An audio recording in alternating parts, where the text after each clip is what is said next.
Welcome to Vantage Points. I'm Hesham El-Meligy.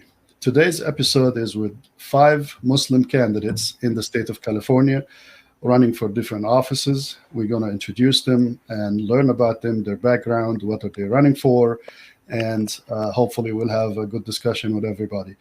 You are also running for the water district.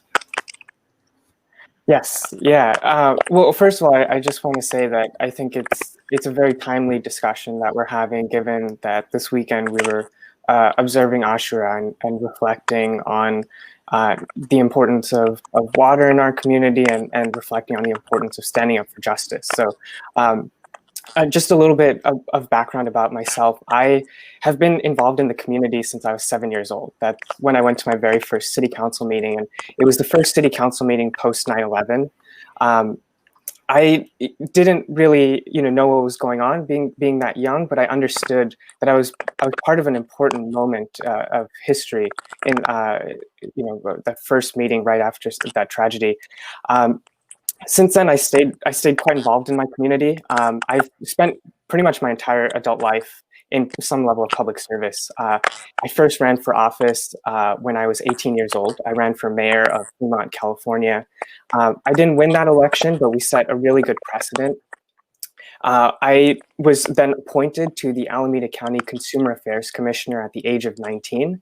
I spent 3 years in that position, and then I ran for the Alameda County Water District and was elected in 2016 at the age of 22. So at that time, I was actually the youngest Muslim American to be elected in the United States. That's a title which I no longer hold. Alhamdulillah, we've had a lot of younger folks who have been elected since then. But I've taken it as my personal responsibility in my area to ensure that we have safe, clean, and affordable water for generations to come. In some ways, I feel like I'm almost planning for my own retirement through the work that I'm doing. And it's incredibly exciting. It's an incredibly great opportunity for younger folks to get involved in the political process and to make sure our voices are heard and are respected. And I'm looking forward to continuing my service and running for re-election this year. Aziz, also, how many members on the council or the district, and how many people vote, and give us an idea about that. Yeah, so just to give you a little bit of an idea of the district itself, we cover Fremont, Newark, and Union City, which are contiguous cities within the Bay Area of California. We cover about 357,000 residents. We deliver about 13.6 billion gallons of water on an annual basis and have a budget over $100 million. So it's a really, really large district and a big responsibility. Looking at the race right now, there's 5 candidates for 3 open seats. There's 2 incumbents. There's one former incumbent, the guy who I actually knocked off to earn my seat on the board is running to try to win his seat back. And then there's another community member who's running. I think our chances are actually pretty good. We've locked up every major endorsement in our race, everything from Congress all the way down to your local city council members. So we have a strong base of support. Generally in our district, we have to reach out to about 175,000 voters. We run a pretty lean and very capital efficient campaign. We can do voter outreach to all the voters in our district for about $30,000 to $35,000, which compared to some of the other candidacies in our district, where you're seeing folks with 6-figure runs, we're able to just reach our voters and reach our voter base and communicate a very effective message in a much more capitally efficient way. So we're quite proud of the campaign that we're running. We have a track record of success, and we're looking to build upon that. About also the water issue, why is it an elected position? Why is it not just a board, just like appointed by the mayor or whoever appointing council? Yeah, well, so for a few reasons. The first being that we transcend city boundaries. So we cover multiple cities. So there's not a single city council that should have undue influence over our decisions. The second thing is that because of the universality of water, we don't want to see we don't want to be in a position where access to water is guarded by a private entity. So we don't want to see the privatization of our water resources here in the Bay Area. We want to make sure that it's held in a public, in essentially public trust through this public agency in this case, and we want to hold our leaders accountable. So yeah, look, any decision we make at the water district regarding infrastructure lasts about 50 to 75 years. We're not talking about small decisions here. We need to make sure that those decisions are being made by people who can be held accountable to the voters and just to the public in general. At our district, for instance, we in 2019 won the District of Distinction Award from the California Special Districts Association. That's the highest level award that a district can earn who is committed to transparency. And that's something that I've made a point in my career to always fight for, and something that we've proven at the district through the work that we do, that we are dedicated to making sure that we maintain this access to water for generations to come, and that we are being held accountable ourselves for every decision that we make as it relates to the environment, to affordability, to infrastructure, and so much more. Aziz, did you have to collect signatures? Yeah, so in our race, we didn't have to collect signatures, but I think Sister Fatma, touched on this. There are significant barriers to getting on the ballot. In my race, just to get your name on the ballot, you have to pay about $2,000 to the county. That's a barrier for so many people who might otherwise be interested, and it's a barrier for people whose voices are traditionally left out of the electoral process. So, when we talk about public funding of campaigns, and when we talk about ranked choice voting, that's not only going to help get your voice heard, but it's also going to help get more people who are otherwise left out of the electoral process. That's going to engage them, and it'll make it possible for them to run for office. And as a young person, this is kind of painful for me, because I know so many other folks who are as young as me, but just don't have the ability to fundraise those $2,000 that would then at least qualify them to get onto the ballot. So these are really important issues that no matter what kind of level you are in public service, there's always some barriers that you have to get past. Thank you. On behalf of every candidate in New York State, I would like to say I hate you all. I'm kidding, but okay. Let's talk about now. I'll give you the chance, because people running for office, especially for the first time, they face things that they never faced before, and they discover things that they never discovered before. The experience of many candidates that I've worked with, and my own experience, some people could call it jarring, some people could call it shaking, a lot of that.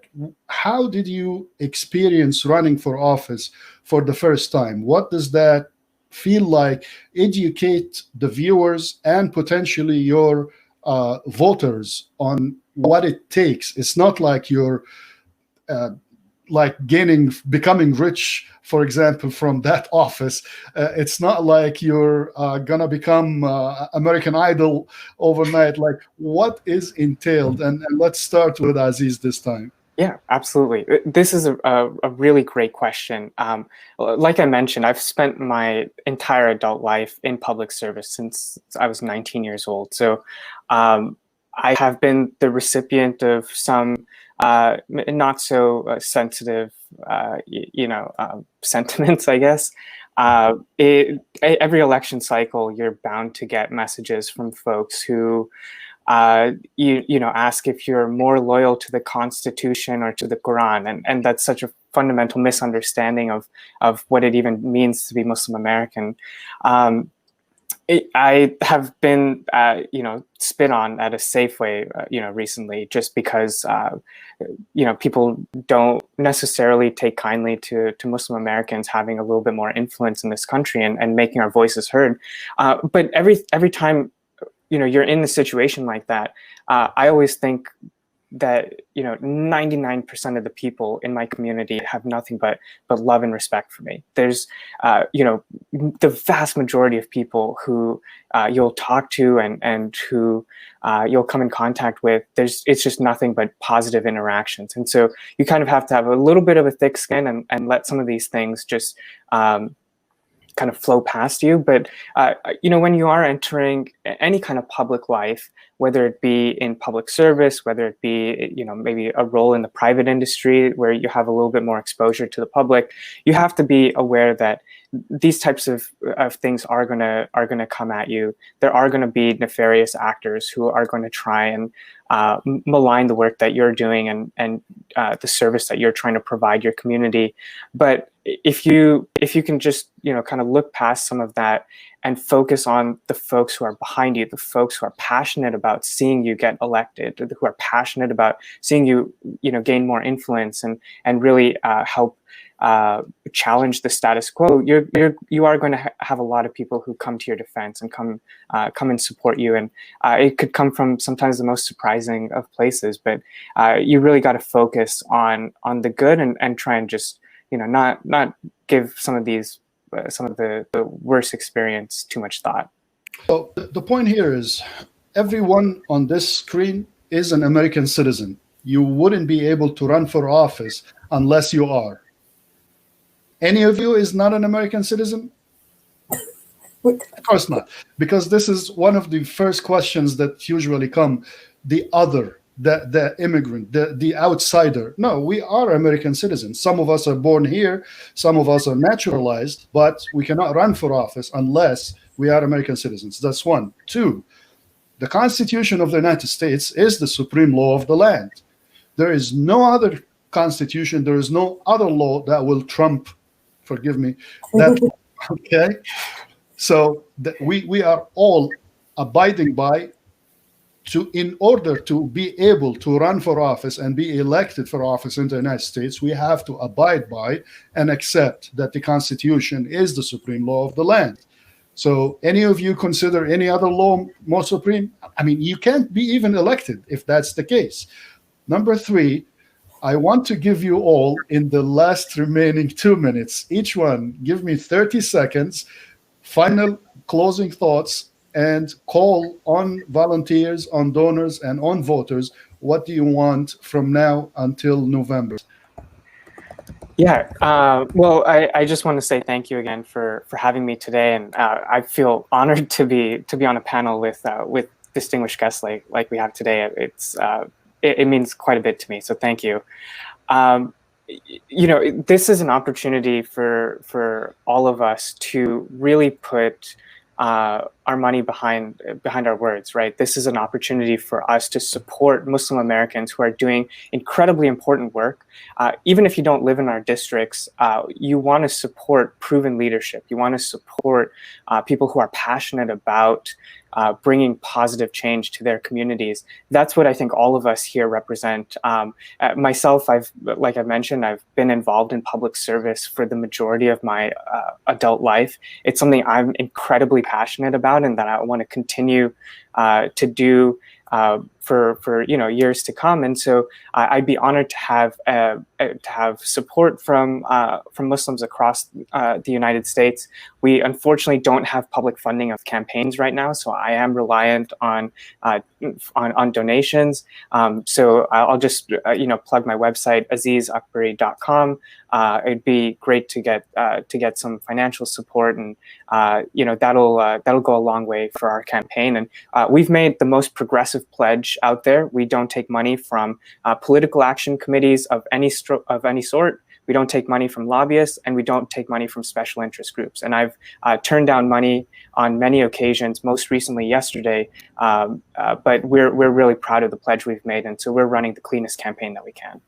Thank you so much, Aziz, and it's azizakbari.com. Yes.